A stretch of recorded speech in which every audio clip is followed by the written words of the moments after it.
first and foremost is mindset, guys. Mindset is a huge piece of this. And I feel like so many people, when they hear mindset, they're like, oh, buy another book, go to another conference, blah, blah, blah. Well, here's the thing.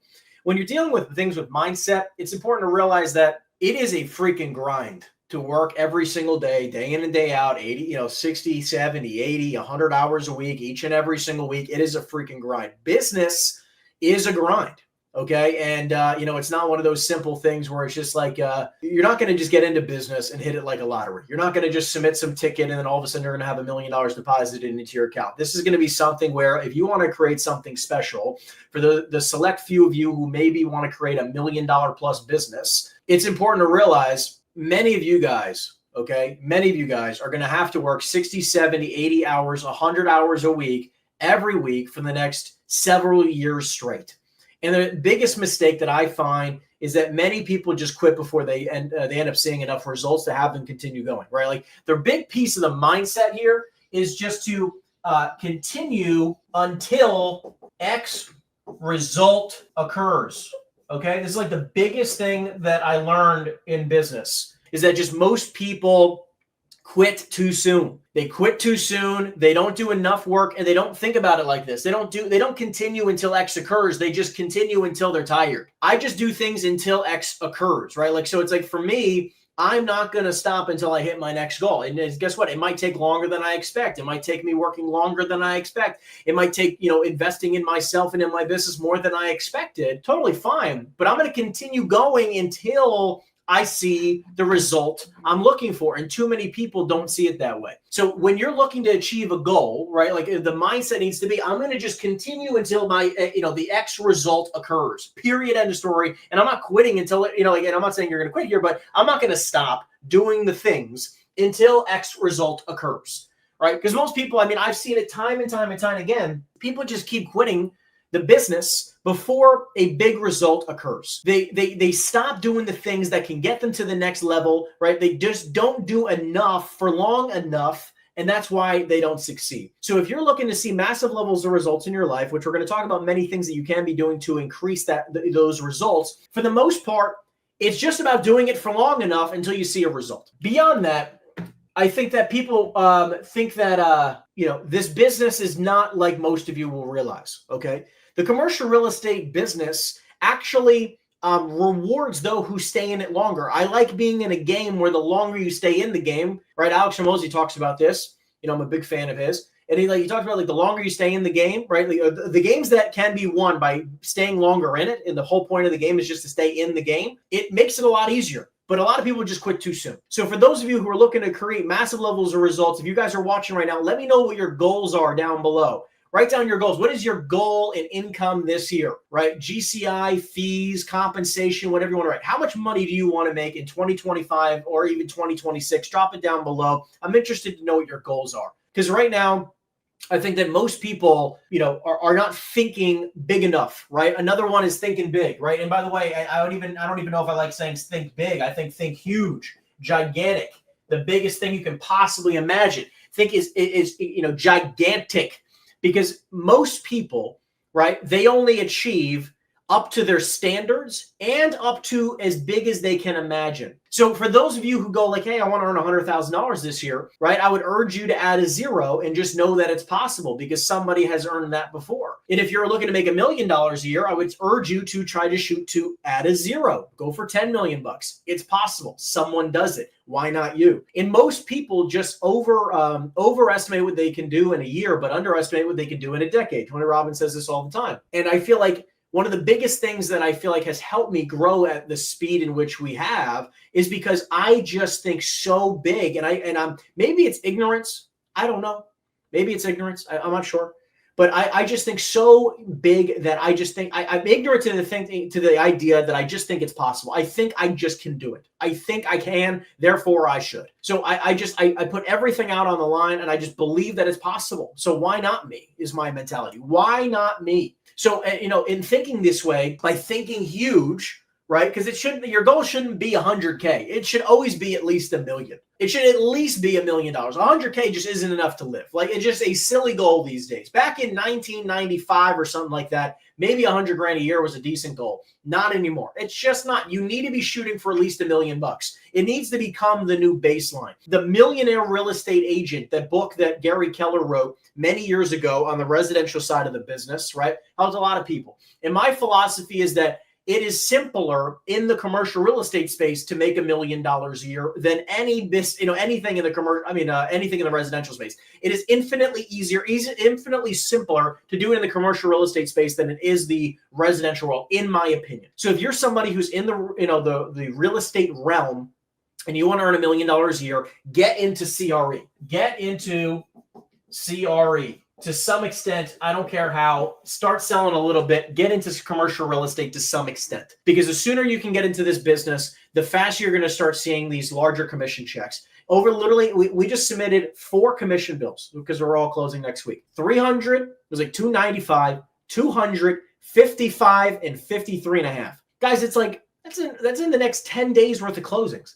I mean, imagine if you were making that every week, you were just collecting $600,000 in commission checks. How would your life change? And I feel like, most people don't think that that's even humanly possible, but we're doing it all the time. We obviously have built a wonderful team, but it's crazy to see what, just the shifts in mindset, the shift in just believing that it's possible, right? I believe it's possible. My next goal is to do 100. I want to do, instead of because I've been thinking for a while that our number was 12 million. Okay. I wanted to do 1 million net in my pocket per month, 1 million a month net. Now that has been my goal and I have not hit this yet. I'm on my way. By the way, net in my pocket. Okay. 12 million a year, net, 1 million a month. Okay. Then I'm like, why am I thinking so small? Like, I should be thinking about 10 million a month, right? So 120 million a year, which is, 10 million a month, 10 million per month net.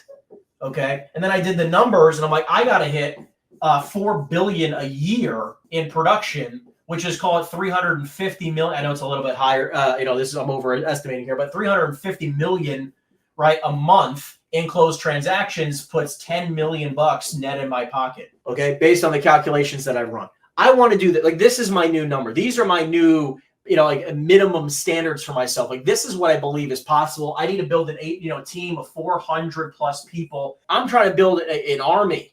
Okay, of people who want to make millions of dollars a year. Because I know that in order to do this, I'm going to have to help a lot of people make a lot of money. So the mindset is really just the crazy level of thinking and just like breaking these barriers, these fears that many people have. And I believe the faster in which you can do it and the bigger that you can think, you will be mind blown as to what you believe is truly possible. And I believe just so many people don't think big enough. And one of the biggest reasons is because of fear.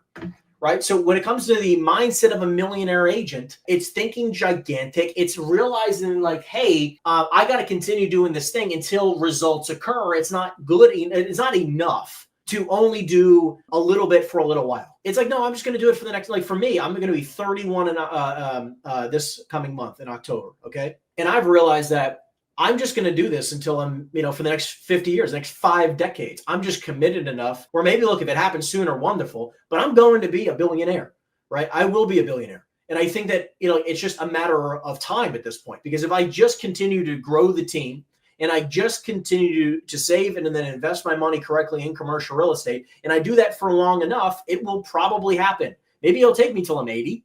It might happen sooner. It might, I might get to 500 million, right? Who knows? And it's not really about the point. It's like, I'm just going to do the correct activities until X occurs. Number 2 is consistency. Okay. Consistency. And when it comes to consistency, one of the biggest things with this is volume. Most people are just not doing a volume that even matters. If you want to make a lot of money, you got to realize that it's a volume game. Okay. Because consistency both means in the amount you're doing it, right? The amount in which you're actually doing it, right? And over a time period. These two things matter. It's not division, it's like multiplication. Multiply them together. The amount of X you're doing, right? The activity over X result, right? Because most people don't realize how consistent you actually need to be in order to make a lot of money. Because it's not actually just being somewhat consistent, right? Like, there's a lot of people that I'll talk to, because we speak to hundreds of agents every month. It's not just about making a few calls every week or a few calls every day, right? It's not about having 5 conversations a day, maybe a couple times a week. That's not what consistency looks like. It's not maybe submitting an offer every now and again. It is having minimum 30 conversations a day, 5 or 6 days a week. It is having, generating at least one true offer each and every single day, and then doing it for 10 years. That's what it takes. And there are some people that when I say that, they're like, I could never do that. I would never commit to doing that. And by the way, that's okay. But you just get to adjust your goals, because that's actually what consistency looks like. It means like out practicing, out working, right? Outperforming your competition in every aspect over a longer period of time than they're even willing to even think about. The reason why Kobe Bryant and Michael Jordan, right? Like all these people who are so incredible, like Kobe Bryant, I love his story. You read about it in Tim Grover's books, right? Where like this guy would show up before everyone else and then stay later than everybody else every single day for his entire career. It's like no wonder he was one of the greatest of all time. Of course he was, because he did more he put in more work, energy, and effort than anybody else. That's why he was where he was. It's why he became who he became. And most people here aren't even willing to make prospecting calls 4 days a week. Like, what are you kidding me? You want to make $1 million a year and you think you could do it working part-time? What are you, out of your mind? It just doesn't occur. So consistency is what creates the actual cash flow, and top performers are the people who actually create that level of result. So when you're trying to be more consistent, whether it takes accountability, a coach who can hold you accountable, being on a team who can hold you accountable, being with a brokerage that can hold you accountable, all these different aspects, whatever it takes for you to become more consistent, deleting the apps, right? Eliminating all distractions possible. It's just being as effective as you can for as long as you can, right? It's like, how can I put 80% of my time, 80% of the time, into high dollar productive activities? How do I put 80+% of your time, 80+%, right, of your time into high dollar activities every day? How do you do that? Because if you can do that consistently over a very long period of time, it's going to be very hard for someone else to beat you. It's going to be hard for your competition to keep up. And one of the biggest things we pride ourselves on is just we are very good at doing this. We don't need to be super smart, but we are really good at being consistent, and more consistent than our competitors, and being in all the things that make us the highest dollar per hour. We're really good at doing that for long periods of time every day consistently. We are really good at that, and that's why we see fast results. And that's a lot of what we communicate to in our communities, right? Okay, next, let's talk about setting up your commercial real estate business. Okay, now that you realize that the mindset and the consistency that it really takes to see massive levels of results, let's talk about setting up your commercial real estate business. Well, for most of you, like, again, by the way, this is just fundamentals. Okay, these are just gonna be simple fundamentals. All right, don't judge me on my writing. You don't even need. Guess what? Learning how to spell isn't on the list. Okay, it's not on the list. You can spell it correctly. I don't even know fundamentals. Okay, cool. I think that's pretty much accurate. Number one, obviously, you guys are going to be licensed agents. I would recommend getting a real estate license, and if you don't have a license, I would recommend getting a license. Okay, which, by the way, a real estate license allows you to sell residential or commercial. It's not a separate license. Number two is getting your bank accounts. Okay. Get your bank account set up, which, by the way, you're going to have to get an LLC. So I would create an LLC and get your bank account set up. When you create your bank accounts, obviously you're going to need an LLC, which, by the way, you could literally just take your initials and or your last name and create, last name RE LLC. That's it. Don't make it complicated. And you can even do your initials RE LLC, right? For me, you can just do HE RE real estate LLC, right? You can make, here LLC, right? I could do that. Right? It's very simple. Create a simple LLC, and this is where all the money is going to flow into. All right, all the commission checks is going to flow right into this LLC. Okay, you're going to create some bank accounts. Now, by the way, you're going to want to create a checking account. I would also recommend maybe even, whether it's a savings or another checking, doesn't really matter. However you set it up, but I would have one be your tax account. You want to have a tax account, because 50%, call it a third, but you can say 50% if you want to be, conservative, but a third of every dollar you generate isn't yours. So just keep in mind that, the government plays a large role if you do not plan to invest your money. So if you don't plan on investing your money into real estate deals, you're going to owe, a very large chunk of your money to the government. So realize, have a separate account. Okay. One, is going to be specifically for the money that flows into your account, your commission checks. The other is going to be specifically for your tax account. Now, so you got your license, you got your LLC, you got your bank account set up, you got your tax account set up. Great. Okay, let's continue. Next pieces here for fundamentals is that you're going to want to make sure, very simply, by the way, you just have a good place where you can go to work, right? I call it an office. I don't care if it's at your house.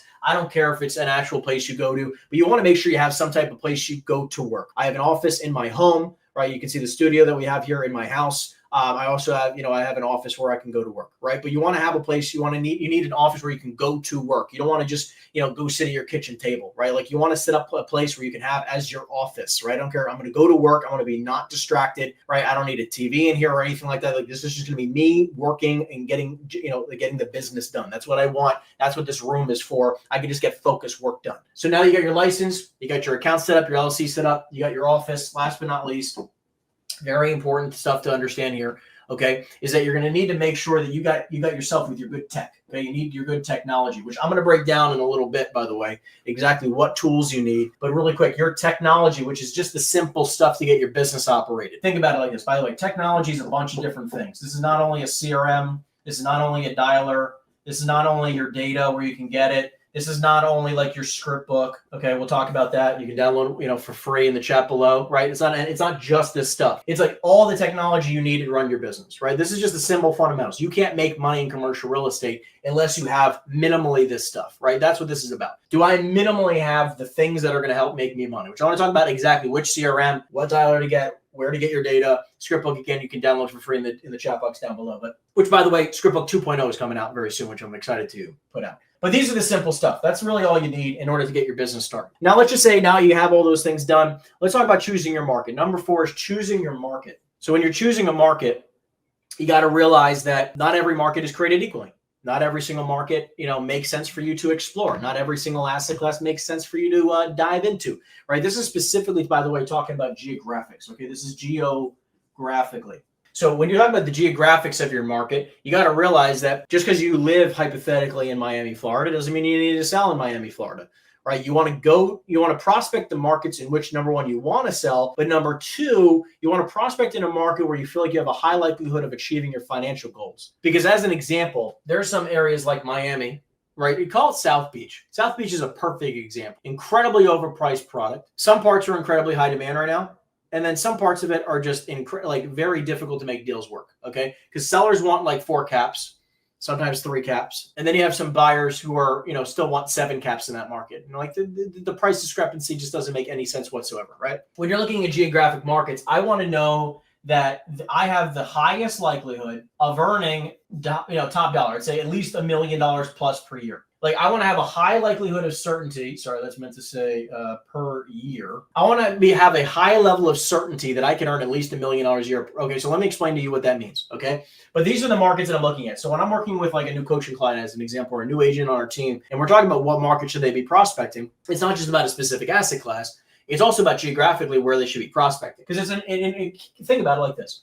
If you're looking at a market and you're like in the complete outskirts of Orlando or the middle of nowhere, Missouri, okay, and you're like 2 hours from the nearest MSA or large metro, you're gonna have a very tough time trying to make $1 million. So I don't care if you have a crazy high level of skill, it's gonna be very difficult for you to make a lot of money in that market. It's not anything to do with it's less to do with you than it is just the market. You might as well, like if we knew that there was market A, market B, and market C, okay, and we knew that, like, let's just say we're gonna do population, okay. We're going to do average sales price and the amount of transactions. We don't have to get too complicated here. We're just going to look at population, the amount of money, the price per average deal, and the amount of transactions in a market. If hypothetically we know that the population in market A is, let's just say, we'll say 1 million. I didn't mean to do an S. Hold on. Market B is 100K. And market C is 10K. If average sales price over here is, let's just say 5 million. In market B, it's 1 million. And in market C, it's like 300K. And then transaction volume over here in market A is, let's just say, how many transactions per year? Let's just say 5,000. Let's say market B is 1,000 and market C is 100. What market would you choose? Yeah, I'm seeing a bunch of A's. Yeah, I agree. Market A. Why? Well, it has the highest likelihood of us making a lot of money. And it doesn't seem like we don't need to be super competent because there's just the most business flowing in this market. So I just want to be able to figure out where is a market A in your area, as an example, or where I have an agent, coming on board, right? And I just look at, we look at their state, right? And we say, where is market A? If we want to target a market that's like market A, and we just because listen, we have a choice. We don't have to, just because we live somewhere, doesn't mean we have to sell real estate in our backyard. We can sell real estate all over the state. And if you're with EXP Commercial, like me, as an example, you can sell all over the country. So, with license portability. So, there's just so many different ways to be looking at things, but most people don't look at it. They just go like, oh, I live in a market like market C, right? There are people that are watching this right now, and you live in a market like market C. You live in a super tertiary market. It doesn't mean you need to sell there. Because I want you to think about this. Imagine if in each market you were able to capture, let's say, 1% market share. You were able to close 1% market share. And what would that look like financially? Let's do the math. Let's say you got 1% market share. All you have to do, by the way, to figure out what it is the purchase price, the average sales price, the amount. So 5 times 5,000, I think, is like what? 2.5 billion, maybe 25 billion. Let's do some math here. Let's do 5,000 transactions times $5 million. What does that come to? 2.5. I think it's 2.5 billion. Hold on, I gotta turn the calculator side. 25 billion. Okay, so this one's 25 billion. This one I think is 1 billion, right? And I think so. 1 million times 1,000. Okay, is a billion. 1 billion. And then this one's 300 times 100. So that to me is like 300. I think it's 300. What is it? It's a 30 million. 300,000 times 100. So you have a market that's 25 billion worth of transactional volume, a billion and 30 million. Some of you live in markets like C and think that you can easily make the same money that people in market A have. That's not how it works, right? It's simple supply and demand metrics. If you can have 1% market share in this market, 25 billion, by the way, okay? You got 25 billion, over here, that means you're going to make $2.5 million. Okay. That's a 1% market share. That's $2.5 million. Actually, sorry, I'm doing some math wrong. I'm not even carrying a zero. Let's do this. 25 billion times 1%, 250 million. I apologize. Holy cow. This is a lot of money. We like it. We like seeing this. You have the potential to make $250 million if you can capture 1% market share in a $25 billion market. Over here, 1% market share of 1 billion is 10 million. And then 1% market share over here is $300,000. So you have the maximum capacity of earning somewhere around 300 grand over here. You have a maximum capacity of 1% of 10 million. And then you have 250 million in market A. Which market would you choose to sell in? Well, more likely than not, 100% of us are all going to agree that we should be in market A. Well, where is market A in your market? That's the interesting thing. Okay, so let's talk about that. Choosing your market. So what you need to do is we got to look at the same metrics we were just talking about. We want to look at the population, which, by the way, I would say minimally, we always look at typically tri-county markets. Okay, tri-county plus an MSA. So you're going to look at a tri-county and an MSA. So when you're looking at a market, I would expand geographically. Take whatever you're doing. Let's just say you're doing multifamily. I don't care if you're doing retail, any asset class. I don't care what it is. Multifamily, industrial, retail, hotels, car washes, self-storage. I don't care what you're selling. Expand geographically, right? Go outwards. Do either the tri-county or, increase the MSA here, okay? Expand geographically. Don't just sell in your backyard. You want to sell in a market in which you can pay, you can get paid high levels of dollars without working crazy. Just because the likelihood, if you just do the same effort, in a market like C versus B or A, obviously if you're in market A or B, you're going to make substantially more money than if you're in market C, right? First thing is population. We want to expand. Same thing, by the way, you can even look at this because the next piece here is transaction volume. I want to know how much transaction volume is in these markets, right? And again, it's the same thing. It's the tri-county and it's also an MSA. And you can do multiple MSAs, right? You can do multiple if you wanted to. You want to expand geographically and you want to find where the highest likelihood of you making money is. And then last but not least, again, I want to be looking at a market in which I have high dollar average sales prices, right? Average sales price, high average sales price.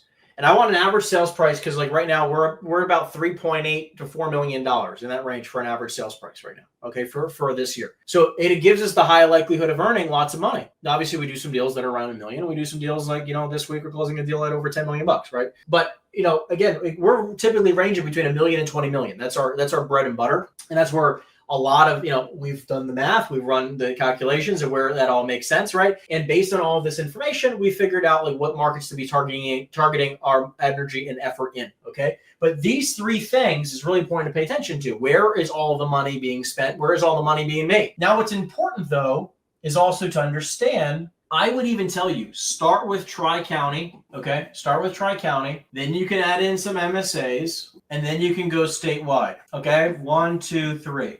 But I would tell you to try to get to statewide as soon as possible, because just because you're going to drive maybe 4 hours doesn't mean you can't make money in that market. So when you're trying to make more money in the commercial real estate business, it's important to realize like, hey, it might just be 2 hours away. And you might just need to drive. I don't know about you guys, but would you get in a car and drive 2 or 3 hours away to go make 200 grand on a deal? I'm pretty sure you would, right?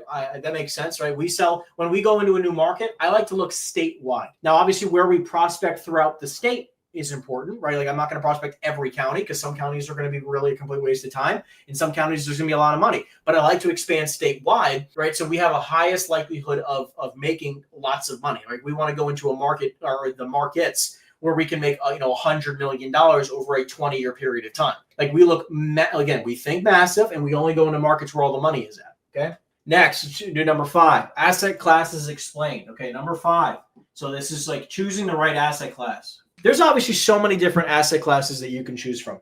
And a lot of us get caught up in thinking that maybe the asset class that you chose is not going to be the one that ends up making you lots and lots of money. There are so many different asset classes, and I know people that earn over $1 million a year focusing on just about any asset class you could possibly imagine. There's brokers who focus on just about any asset class you can think of, and they make tons of money. So I'm telling you right now, what I would tell you to do, because a lot of people tell you, okay, is to niche down for your career. I've been told this, niche for your entire career. I've been told this a million times. I don't believe in this, by the way. I don't believe in this. This is a no for me. I believe that you should niche to start. Niche to start. Not for your career, niche to start. Don't do this, okay? Niche to start. So choose an asset class that you're going to focus on for, let's just say, the first 2, 3, 4 years, 5 years, right? And you're going to build a business this way. And then what's going to happen is that you're going to expand geographically first. And then for the asset classes, you then can expand asset classes wise over time. Because it's important to understand, like, look, for a lot of us, that are, thinking about selling more commercial real estate, like you're in the business of wanting to sell a lot of commercial real estate. It's like at the beginning for me, it was multifamily. I focused on multifamily. Like the big mistake that we have is that, like, which we've heard a million times. I'm sure everyone's heard the term, right? Which is like, if the master of all is the master of none. Now, what happens here though is that is only true, okay, at the very beginning, because you actually don't know anything, right? At the very beginning, if you just say, hey, I'm going to sell everything, you actually know nothing. But someone like myself, where I've been in the business 10 years, and I've sold just about every single asset class you could possibly think of. I haven't sold a church, but I've been a part of a lot of church sales that never just didn't go through, like as an example. But like I've been a part of just about every other asset class you can imagine, okay? That being said, just because I want to sell all these different types of asset classes, like for me, if it makes money, I sell it, right? All these different types of businesses, all these different types of real estate. It's like, it doesn't make me a master of none, but it's because I've spent the time, energy, and effort studying it, and I've got involved in deals in which we've sold those types of deals. So I have the experience. But at the very beginning, I just sold multifamily. So I would just tell you, when you're thinking about an asset class, what I would tell you is that I would choose one of these 3 to start. When you're starting out, just to start, I would tell you that I would either get into multifamily, retail, like shopping centers, by the way, or industrial. These 3 asset classes are great places to start. So if you want to make money right now in commercial real estate, I would urge you to focus on these 3 asset classes. If you're just getting started in the business, or maybe you're a residential agent, and you're trying to, you want to kick things off and you want to start selling more property on the commercial side, right? Maybe you're called to start selling commercial real estate. Wonderful. I would urge you that focusing on one of these 3 asset classes to start, right? And again, I would do this for like the first 1 to 3 years. To start, this is where I would tell you to start right now, okay? These 3 asset classes are good. Multifamily, I would tell you probably 5 to 50 units. Retail, I would tell you like 5,000 to, let's just say, 100K square feet. And then same thing with industrial, 5 to like 100K square feet, okay? And maybe if you want to go 5 to 50,000, sure. But it's not infinitely more complicated, right? So, but this is the realm in which I would start at. And then you can expand maybe larger. You can expand across a larger geographic. You can expand across multiple different asset classes, whatever you want to. But if you just focus this alone, if you just focus and you go, and you have the right mindset and you're consistent, you could easily be making like $300K, $500K. I know some people who make $1 million a year in these niches. Okay.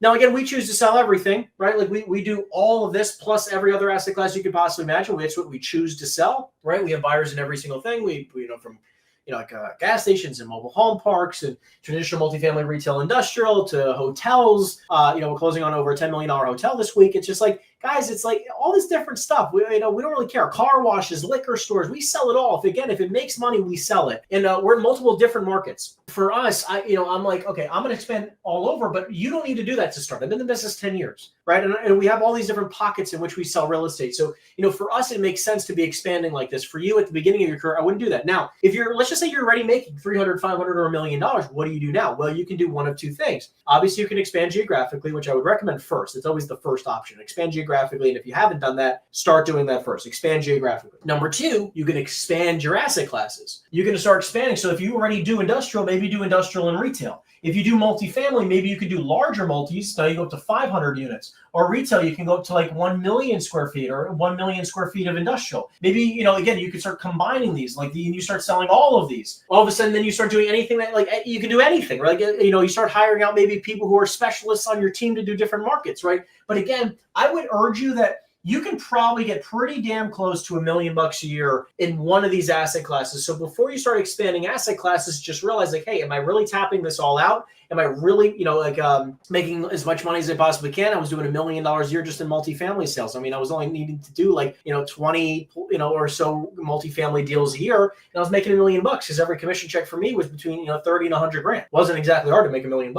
And that was just me without really a team. That was just me selling multifamily deals. And then I got referred to another deal and then another deal and all these different asset classes. We hired more people. They brought in new deals. We found new buyers, right? And all of a sudden, now we just sell everything. But for you, again, niche first, and then you can expand afterwards. Once you're in the top end of the six figures, mid to high six figures, $1 million a year, then you can start expanding. If you've already done the geographic expansion, you can start doing the asset class expansion.